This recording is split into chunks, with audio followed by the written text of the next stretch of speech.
It's estimated that in 2011, there were 2,881 semi- or unoccupied housing developments in Ireland.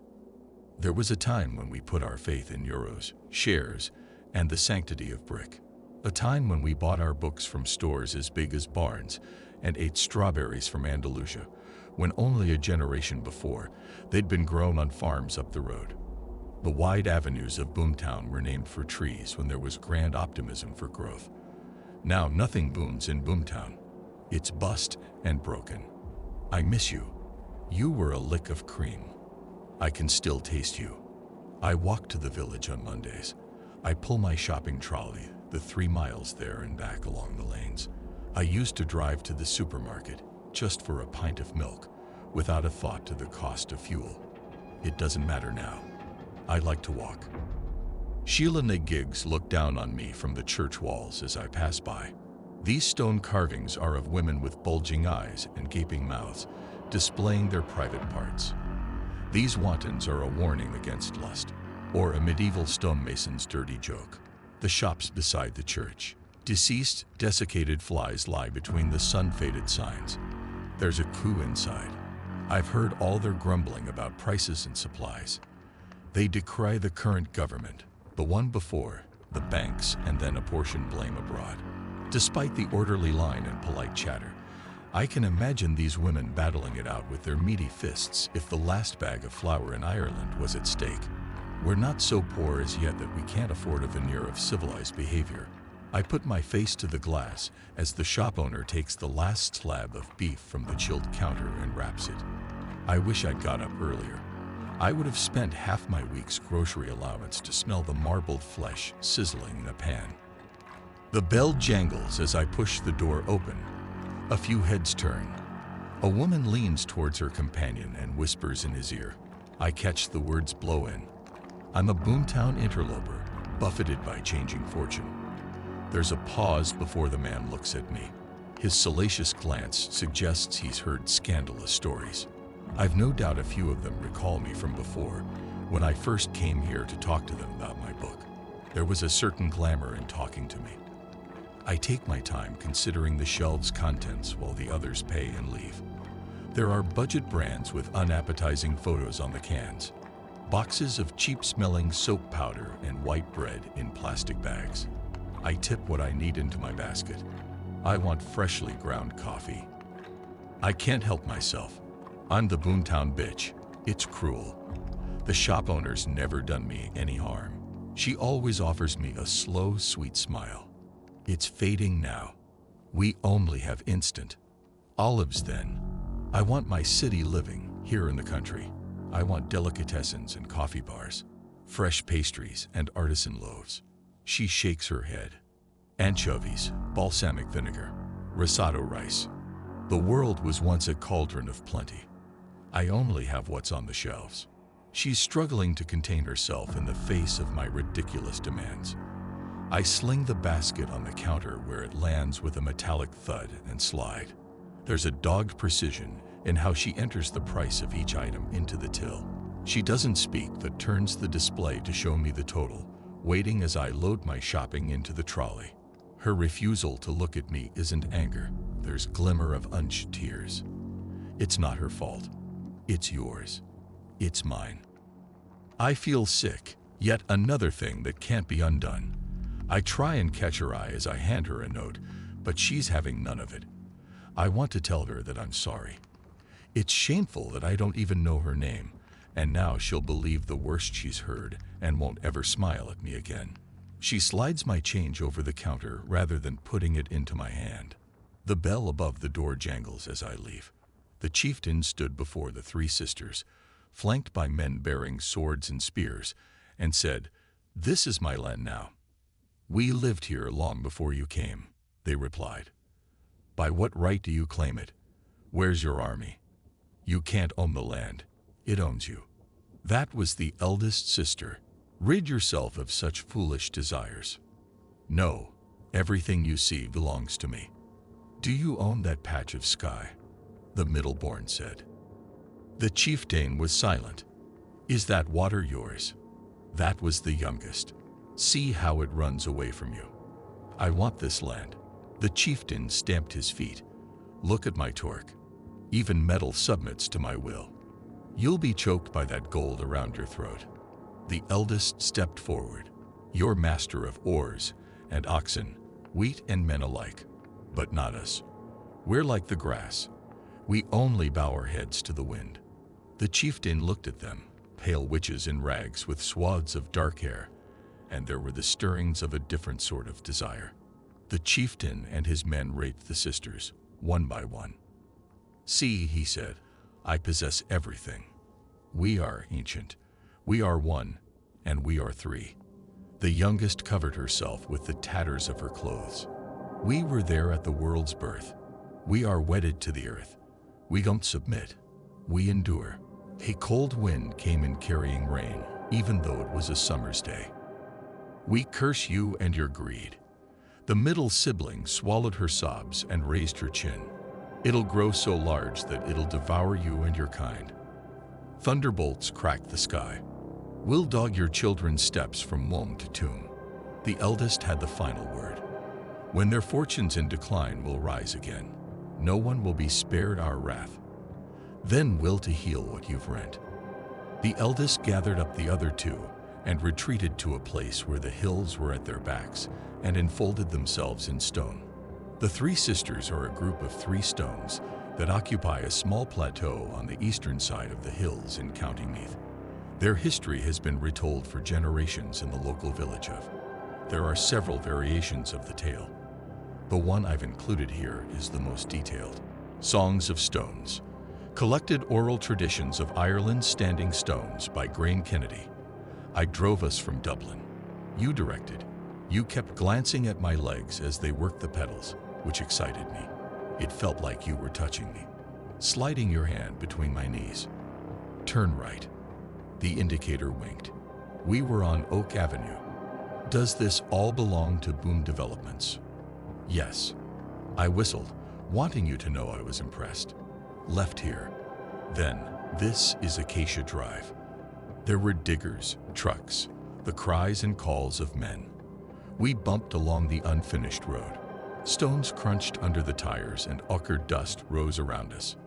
Pull over here. You buzzed, happy amongst the evidence of your success. I asked the lads to complete some of the houses up here first.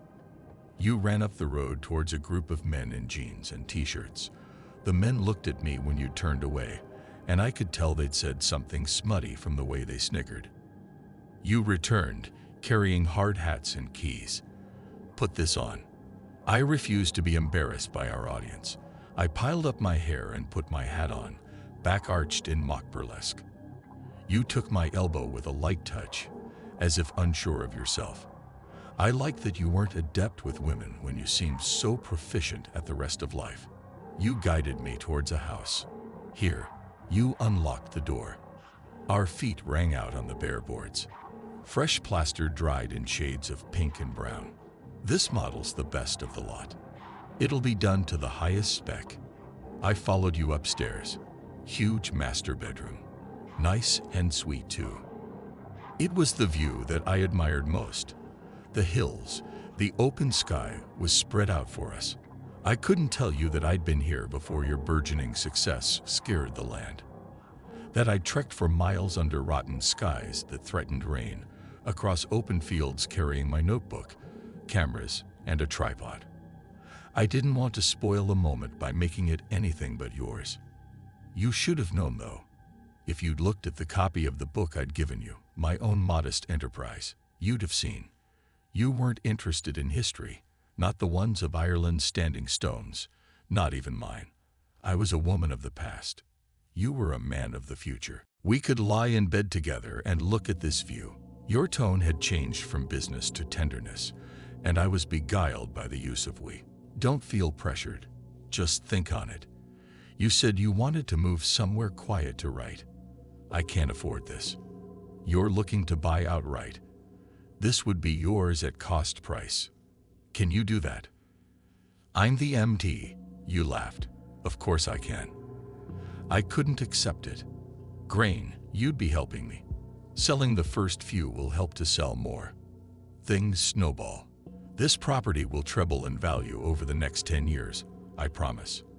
I didn't enjoy this talk of values and assets. I did like the prospect of us sharing a bed that was ours. I'll think about a smaller one, at full price. I'd always been careful not to take anything from you. Needs not erotic. It's cost price or nothing. Please, Grain, it's the least that I can do for you. The estate looks normal from this approach. There are cars on drives and curtains at windows. I can see a woman inside one of the houses. She bends down and comes back into a view with an infant on her hip. The portrait makes me wince. Madonna with child. She turns her back when she sees me. I stop at Nancy's on Oak Avenue, the main artery of the estate. Have a drink with me. She ushers me in and shuffles along behind me. Water rushes into the metallic belly of the kettle. I unload her groceries. UHT milk, tea bags, canned sardines. Pay me next time. Nancy snorts and forces money into my palm. I'll come with you next week, if you don't mind taking it slow. It's a long walk. Don't cheek me. Her spark belies her age. She must have been a corker in her time. I need to take the car out for a run. I'll drive us somewhere as a treat. I wonder how long it'll take the village shopkeeper to forget my tantrum. Longer than a week. Steaming water arcs into one mug, then the other. Grain. Her tone changes. Lads are loitering about up here. Be careful. When Nancy bends to add milk to the tea, I can see her pink scalp through the fine white curls. I'm just going to come out and say this. She touches my hand. Her finger joints are large, hard knots. You're neglecting yourself. You're losing weight. And your lovely hair. I can't recall when I last brushed it. You're not sleeping either. I've seen you walking past at night. You're not sleeping either. That's my age. Nancy sips her tea. I gulp mine down. It's my first drink of the day. You're all alone up at that end of the estate. I can't answer. I've been too lonely to realize that I'm alone. Life's too sweet to throw away. Then why does it taste so bitter? She tries again, exasperated by my silence. What happened up there isn't my business, but I can't bear to watch you punishing yourself. I should be pilloried for my past. I should be stricken with shame, but I can't tell Nancy that it's not remorse that's destroying me. It's pining for you.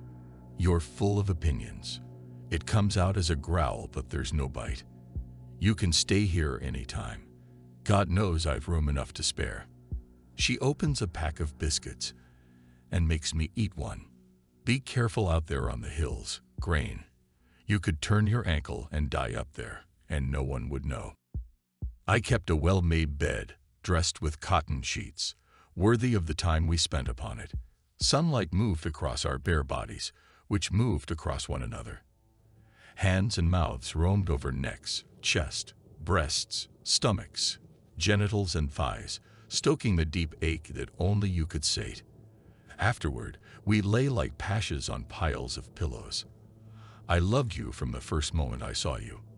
That's a cliché. I meant to tease you, but it sounded bitter. You don't believe me. You don't believe anything I say. I do. I did believe you because I felt it too. From that first moment, I wanted to open my arms to you. I wanted to open my legs to you. I promise it wasn't just lust, because I wanted to open my heart to you too. I'm just someone you sleep with. Dan, don't play games to make yourself feel better.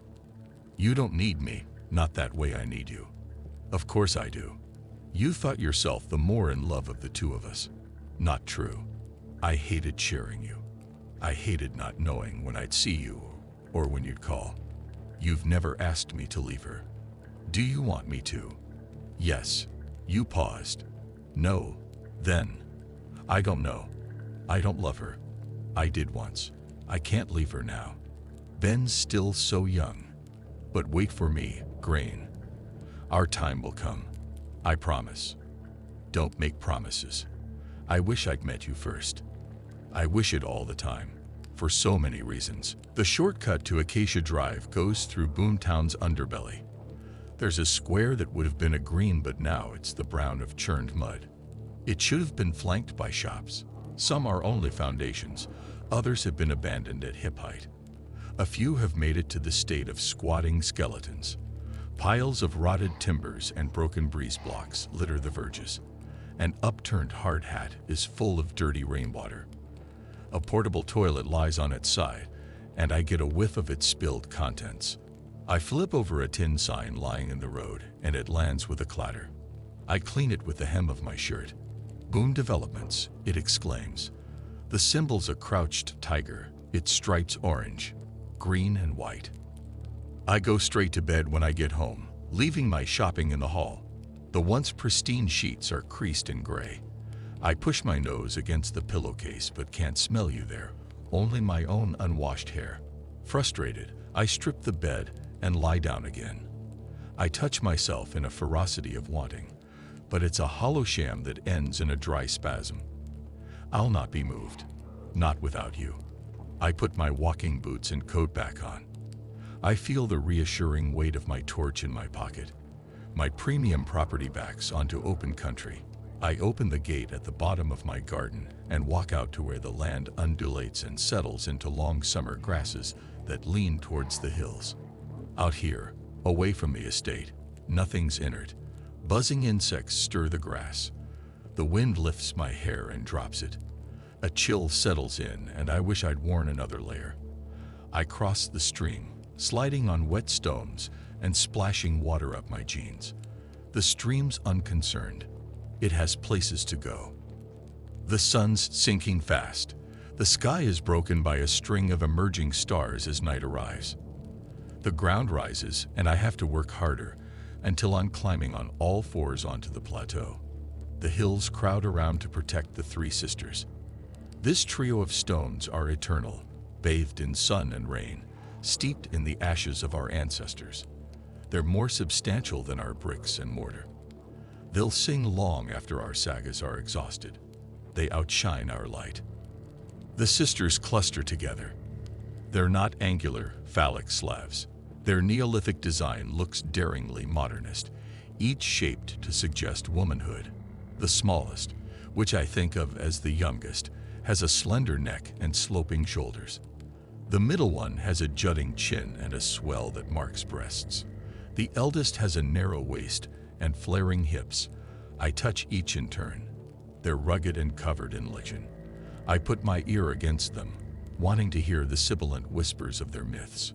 I kiss their unyielding faces, but they don't want my apologies for ancestral wrongs. There's only silence. They wait, of course, for us to abate. I walk back home, not looking down, playing dare with the uneven ground. My torch stays in my pocket. You could turn your ankle and die up there, and no one would know. Death comes for me. It's a white, soundless shape on the wing. A moon-faced barn owl, dome-headed and flat-faced. I'm transfixed. It swoops, a sudden, sharp trajectory led by outstretched claws. How small have I become that it thinks it can carry me away? I've read that owls regurgitate their prey's remains as bone and gristle. I laugh, imagining myself a mouth-sized casket devoid of life. The owl swoops low over the grass and heads for Boomtown. I press my sleeve to my cheek. Dizziness makes me lie down. The long grass surrounds me, reducing the sky to a circle. I don't know how long I'm there, but cold inflames my bones. Eventually I get up and walk home, coming up Acacia Drive from the far end where the houses are unfinished. The street lamps can't help, having never seen the light. I'm convinced it's whispering, not the wind that's walking through the bare bones of the houses. Now that I've survived the menace of the hills and fields, I allow myself my torch. What should be windows are soulless holes in my swinging yellow beam. The door frames are gaping mouths that will devour me. I don't look at the house, but I feel it trying to catch my eye. There's something akin to relief when the road curves and I see the porch light of my home. It looks like the last house at the end of the world. You were in the shower sluicing away all evidence of our afternoon. Your clothes were laid out on the back of a chair. You were careful to avoid a scramble that might crumple your shirt or crease your trousers. The gush of water stopped, and you came in, bare, damp, the hair of your chest and stomach dark in swirls. You'd left a trail of wet footprints on the carpet. You weren't shy. I enjoyed this view of you, the asymmetry of your collarbones, and the soft, sparse hair on the small of your back. My fascination for you endured, as if I'd never seen a man before. When will they start work again? By they I'd meant the builders. The estate had fallen silent. No more stuttering engines, no more drills or shouting. You'd been drying your chest. The towel paused, as if I'd struck you in the heart. I cursed my clumsiness. Soon. There's been a bit of a hiatus in our cash flow. People are just a bit nervous, that's all. Everything moves in cycles. Money will start flowing again. Of course it will. My optimism had a brittle ring. You wrapped the towel around your waist in a sudden need to protect yourself, even from me. I wake in the afternoon, having lost the natural demarcations of my day. My cheek smarts when I yawn. I pick at the parallel scabs. My mobile's by my bed. I stopped carrying it around. You never call. It's flashing a warning that its battery is low. I ignore its pleas for power and turn it off. I did get through to your number once. There was the sound of breathing at the other end. It wasn't you. Kate, I said. The breathing stopped, and she hung up before I could say I'm sorry. You haunt me. I see your footprints on the carpet where you once stood, shower fresh and dripping.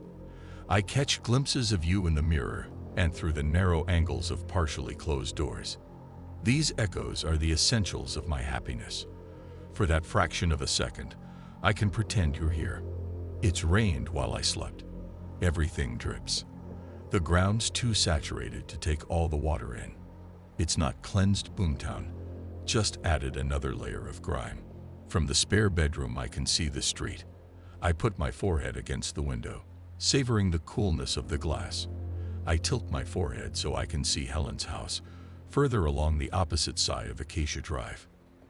The other house, the one where it happened, is out of sight, at the incomplete end of the road. It's defeated me so far. I slip on my boots and snatch up my coat. I shut my front door and freeze, the key still in the lock. Something's behind me, eyes boring into my back. It waits, daring me to turn. I can feel it coming closer. I make a fist, my door key wedged between my ring and forefinger so that its point and ragged teeth are protruding. It's a poor weapon, especially as I've never thrown a punch in my life. I turn quickly to shock my assailant, only to find it's a cat shuddering in an ecstatic arch against the sharp corner of the garage wall. It's not like other strays. The uncollared, unneutered, incestuous brood that roam around Boomtown are shy. This ginger monster's not scared of anything. It fixes me with yellow eyes and hisses. It bares its fangs and postures. I hiss back, but it stands its ground, leaving me to back away down the drive.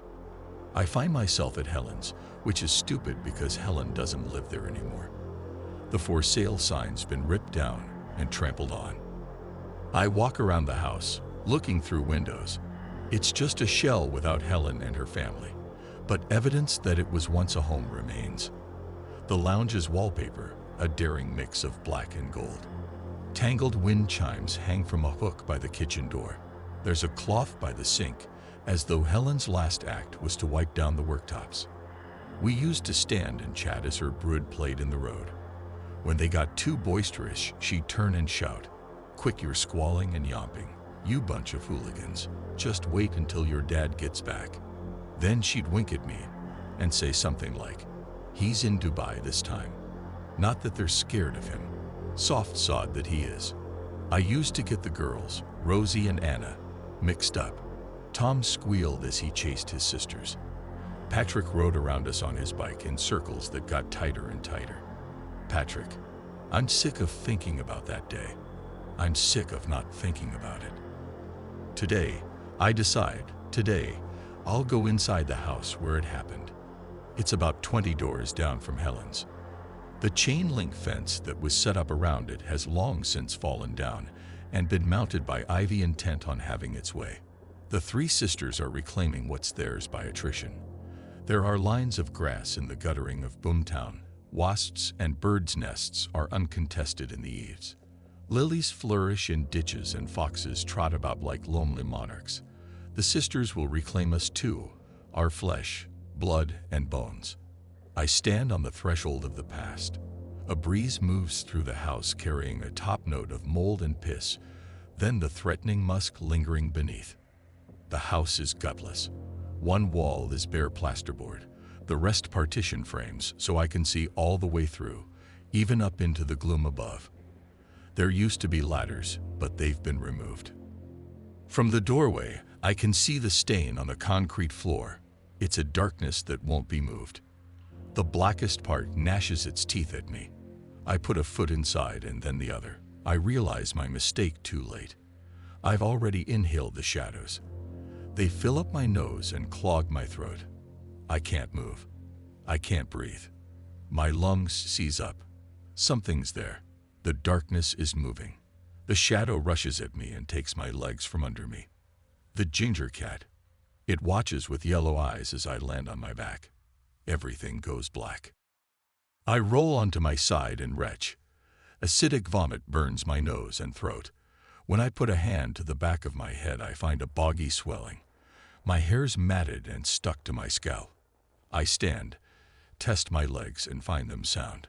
I get away from the house, to the middle of the road, but looking around I see I'm not alone. Company's coming up the street.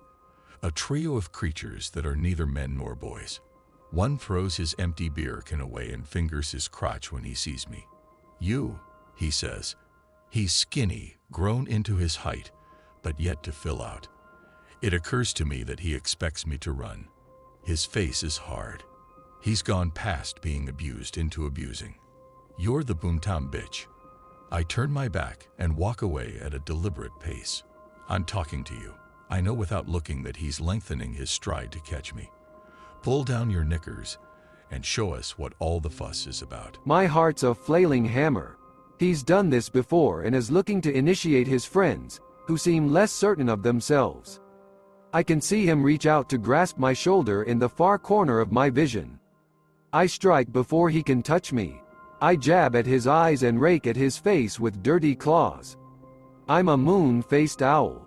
I'll regurgitate his carcass. I'm the feral feline who'll jab his corpse with my paws. The boy's screaming now, but I don't stop. Even a chink of fear will let the others in, and I can't fend off all three. My would-be rapist retreats. I must put him down before he gathers his wits and tries to save face. I advance, hissing and spitting like the ginger cat. I am crazy, scarred and unkempt, a bloodied scalp and big eyes in the dark hollows of my face. I pick up a brick and run at him, and to my relief, he sprints away. They shout from a safe distance, taunts that I'm happy to ignore. I don't look back as I walk away in case they realize I'm weak. "I saw your outline through the glass of my front door. You were wearing your suit, even though it was a Saturday. You weren't alone. A boy stood before you. Even though you had your hands on his shoulders, it took me a moment to realize it was your son. Ben, you were there in the shape of his mouth and chin. The other parts must have been your wife. I resented this child, this scrap of you and her made flesh. Miss Kennedy, you mouthed sorry at me over Ben's head. I've come to see you about your complaint over the house. I wanted to laugh. You were a terrible actor. That's good of you. Apologies, I had to bring my son. Say hello, Ben." "Hello." He squirmed in your grasp. "I had to let you know I'd not forgotten you. Shall we make an appointment for next week? Would you both like a drink?" I knelt before Ben, hating him because he was getting in our way. "Would you like to play outside? It's a lovely day." I stood up and raised a hand. A plan already formed. "Patrick, over here." Helen's brood were on their drive. Patrick cycled over. The bike was too small for him, and his knees stuck out at angles. "Meet Ben. Can he play with you?" "Sure." Patrick sat back on the saddle. He'd no need for deference, being older than Ben and on home turf. The other children stood on the far pavement, waiting to take their cue from their brother. As long as it's okay with your father, of course. I couldn't look at you. Please say yes. My longing was indecent. Even the children would see it. You hesitated. Please say yes. Ben, you put a hand on his head. Stay with the other children on this road. Don't stray. I could tell that you were proud of Ben and wanted me to see him, but a dull, creeping jealousy stole over me because of the trinity of Dan, Kate, and Ben. This way, Patrick beckoned, and Ben followed, glancing back at you. I can't stay long, you said as I closed the door. We raced upstairs. Won't your neighbors wonder when they see Ben? Won't they guess? Who cares? I didn't. I was too busy with your belt. There was a sudden shriek of laughter, and I stopped you from going to the window by snatching at your tie and pulling you into the bedroom. Leave them. They're enjoying themselves. So are we. You hesitated again, and then undressed, your ardor cooled by the tug of parental love. I shoved you, ineffectual considering your size. Your carefully folded clothes enraged me. You'd brought your son to my door. You'd been honest about your life when you could have lied, but you'd been a coward and made the decision mine. I shoved you again. You picked me up and threw me on the bed. We grappled, and when you understood I meant to hurt you, you held my wrists so I couldn't mark you with my nails. You didn't kiss me for fear I'd bite. I wish I'd known it was the final time. I wish we'd taken it slow. I'd have savored the slip and slide, then the sudden sensation of you inside. You dozed. I watched. Your breathing changed to slower, deeper tones. I treasured the minutiae of you, the banal details that made you real, like how you took your coffee, brushed your teeth, the slackness of your face in sleep. The doorbell rang, a sudden sequence of chimes that struggled to keep up with the finger on the bell. A fist hammered at the door, followed by shouts. It went through my mind that it was your wife, that she'd followed you here spoiling for a fight. Then I recognized Helen's voice. Its urgency boomed through the hall and up the stairs. Silence. There'd been silence during our postcoital nap. No squeals or calls. I snatched up my blouse, fingers stumbling over the buttons. Dan. I reached for my skirt. Dan, wake up. You sat up, dazed. What is it? Helen, even in panic, saw the flagrant signs. The buttons of my blouse were done up wrong, and I was brayless beneath the sheer fabric. You'd followed me down the stairs with your tousled hair and bare feet. You'd better come. I've called an ambulance. You pulled on the shoes that you'd discarded by the door. You and Helen were faster than I as she led us to the empty houses. 3 of the children were outside one of them. Rosie and Anna were red-faced from crying. Tom sat on the step beside them, staring at the ground. Stay here, Helen ordered them, even though it was clear they weren't about to move. I followed you from light into the shade of the house. It took a few moments for my eyes to readjust. The coolness inside felt pleasant for a second, as did the smell of cut timber. You and Helen squatted by the shattered body on the floor. Ben's silhouette didn't make sense, and I had to rearrange the pieces in my mind. His arms had been flung out on impact, but it was his leg that confused me. It was folded under him at an impossible angle that revealed bone, so white that it looked unnatural against the torn red flesh. Ben was a small vessel, his integrity easily breached. He must have fallen from up there. We looked up towards the eyrie that was the unfinished loft where Patrick perched astride a joist. A ladder spanned the full height of both floors, which is how they must have climbed so high. Helen's husband was at the top, reaching for the whimpering boy. A dark stain crept out from beneath Ben's head. His eyes stared at nothing. There was an appalling sound, a dog's howl, the scream of an abandoned child, the keening of something bereft and inconsolable. It grew until it filled the room. I realized it was you. I put a hand on your shoulder and said your name. You shook me off. I wake up on the sofa. It's early and the gray light of dawn creeps through the parted curtains. Sleep's not healed me. I smell of spoiling meat. There's a dull throb in my head, but I can't locate whether it's in my eye, my teeth, or somewhere in between. I'm cold and clammy, as if in the aftermath of a drenching sweat. I go to the mantel mirror. There's enough light now to see that the marks on my cheek are raised, the scabs lifted by lines of pus. I touch one, and it gives under gentle pressure, bringing relief and yellow ooze. The back of my head feels like it belongs to someone else. I eat a dry cracker, drink a pint of water, and then vomit in the kitchen sink. There's a pounding now at a different rate and rhythm to my headache, a drumming that escalates. It's outside the house. Hooves thunder on the earth.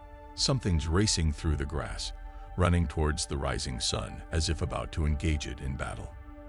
I go out to the road. Someone, perhaps my failed assailants from yesterday, have spray-painted filthy graffiti across the front of my house. It doesn't matter. The wind's changed and is bringing something much fouler with it. Things left too long without light or laughter. Things nursing grudges and dwelling on outrages for too long. My heart pauses and restarts. The horse's gallop makes me gasp. Its cadence changes as it hits the tarmac. This nightmare is gleaming black. Its rolling black eyes are wild. It tosses its head about and snorts. I can't look away. The mare slows to a canter as it approaches, circling me in rings that get tighter and tighter. It's big, a 17-hander, heavily muscled. It hits my shoulder on its next pass. When it turns and comes again, I have to dodge it to avoid being knocked down. Avseed, a bad spirit. I'd be safe from its malice if I'd led an upright life. It flattens its ears and flares its nostrils, then rears up before me and paws at the air as if losing patience. I try to edge to the safety of my open door, but it kicks out again, forcing me to retreat. It follows at a trot. Each step jolts my head, but I turn and run. When I shout for help, my voice is faint from lack of use. There's no one to hear it anyway. I try and dart up Helen's driveway, but the horse isn't confused by my sudden change in direction. It comes around me, right then left, lunging at me, kicking out if I stray, hurting me. I'm panting. My chest's tight, and the stitch in my side's a sharp knife. I want to lie down and die, to let it dance on me until I'm dust beneath its hooves. I'm at the house now. The horse waits beyond the fallen chain link fence in case I try to bolt. I've been brought here to atone for my crimes. The only place I can go is that cold, dark hole. Broken beer bottles and rubble crunches underfoot. Kids have been in here since my last visit. I feel hot again. Sweat stings my forehead. The past is too heavy. I can't carry it anymore. The stain accuses me.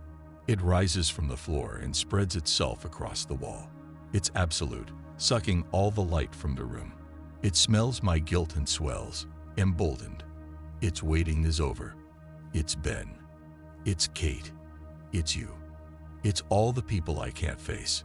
It's the sisters taken to the wing. They have hooves and paws studded with claws. They're done with waiting. They've risen up to smother us. They're not out there on the hills. They're not walking through the dying summer grass.